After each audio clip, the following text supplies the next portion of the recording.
اے معبود، رحمت نازل فرما محمد صلی اللہ علیہ وآلہ وسلم اور ان کی آل پر، اور اسے مجھ پر ظلم کرنے کی کھلی چھٹی نہ دے، اور اس کے مقابلے میں اچھے سلوک سے میری مدد فرما،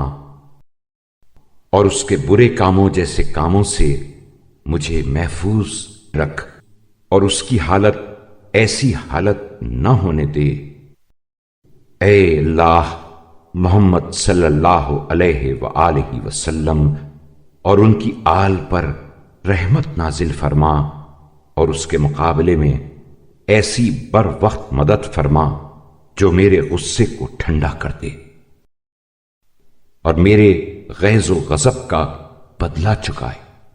اے اللہ، رحمت نازل فرما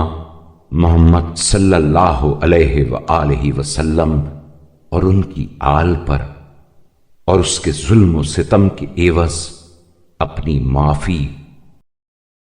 اور اس کی بدسلوکی کے بدلے میں اپنی رحمت عطا فرما، کیونکہ ہر ناگوار چیز تیری ناراضی کے مقابلے میں ہیچ ہے، اور تیری ناراضی ہو تو ہر چھوٹی بڑی مصیبت آسان ہے۔ بار الہا، جس طرح ظلم سہنا تو نے میری نظروں میں ناپسند کیا ہے، یوں ہی ظلم کرنے سے بھی مجھے بچائے رکھ۔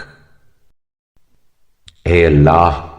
میں تیرے سوا کسی سے شکوہ نہیں کرتا اور تیرے علاوہ کسی حاکم سے مدد نہیں چاہتا۔ حاشا کہ میں ایسا چاہوں۔ تو رحمت نازل فرما محمد صلی اللہ علیہ وآلہ وسلم اور ان کی آل پر، اور میری دعا کو قبولیت سے اور میرے شکوے کو صورتحال کی تبدیلی سے جلد ہمکنار کر۔